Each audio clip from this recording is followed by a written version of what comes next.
Well, halo guys, Assalamualaikum warahmatullahi wabarakatuh. Ketemu lagi nih dengan saya, Miss Ana.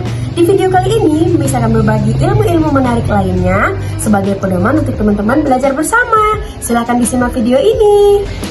Nah, teman-teman sekalian, di video kali ini, Miss akan menjelaskan sebuah jenis teks yang akan sangat menarik untuk kita pahami. Dan biasanya jenis teks ini dibahas pada kelas 10 dan di kelas 11 pada bangku senior high school. Selamat menyimak. Miss, kira-kira teks apa sih yang kita bahas hari ini? Nah, teman-teman sekalian, teks yang akan kita bahas hari ini adalah sebuah teks eksposisi. What is exposition, Miss? Apa itu teks eksposisi, Miss?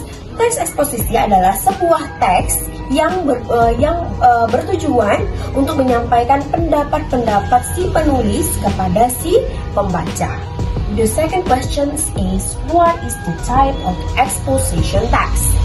Nah, teman-teman sekalian, perlu kalian tahu nih, kalau misalnya teks eksposisi itu punya dua jenis atau dua types. Yang pertama ada yang disebut dengan hortatory exposition text dan ada yang disebut dengan analytical exposition text. Miss, kira-kira apa sih bedanya hortatory exposition dan analytical exposition? Padahal kan mereka sama-sama teks eksposisi. Nah, teman-teman sekalian, disinilah kita harus memahami perbedaan antara keduanya.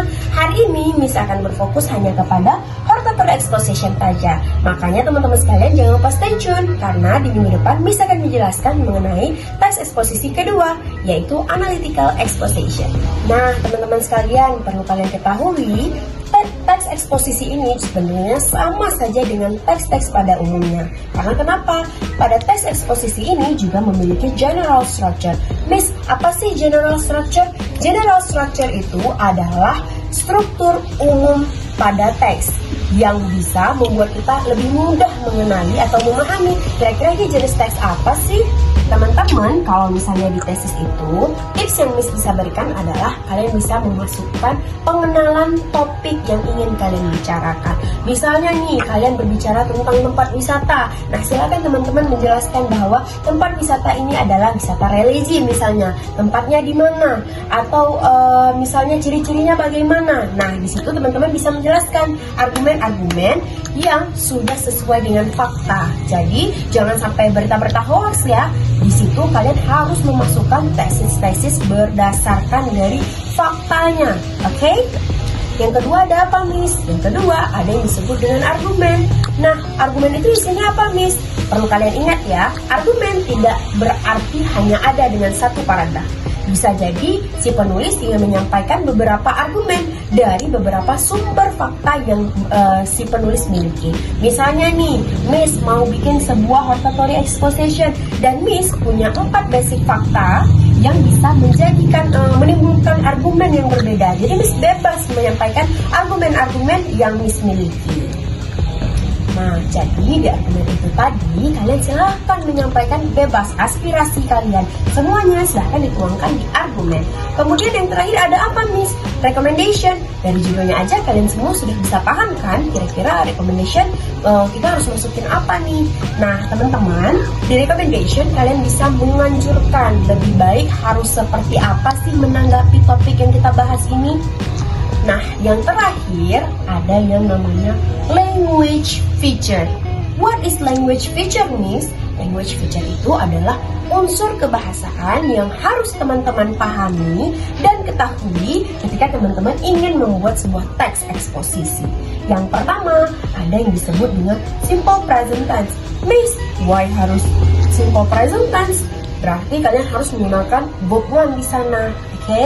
Kemudian fokus pada penulis. Kenapa fokus pada penulis, Miss? Karena tujuan dari hortatory exposition adalah menyampaikan argumen-argumen dari si penulis untuk disampaikan kepada para pembacanya. Yang ketiga, teman-teman bisa menggunakan action verb.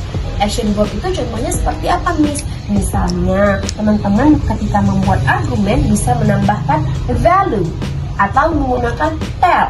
Atau teman-teman bisa mengatakan argue. Misalnya nih, in my argument. Nah, seperti itu. Kemudian yang keempat ada yang disebut dengan temporal connective. Balik lagi seperti pembahasan yang awal, argumen bisa saja dalam 4 paragraf. Itulah kenapa disebut harus menggunakan temporal connective. Ya, itu juga untuk menghubungkan antara keempatnya. Misalnya pada argumen pertama, kalian bisa menyebutkan first, second, third, fourth, dan seterusnya. Alright everybody, jadi itu dia sedikit penjelasan singkat dari Miss mengenai hortatory exposition. Nah, jadi hortatory exposition itu adalah sebuah teks untuk mengungkapkan aspirasi atau argumen teman-teman sekalian.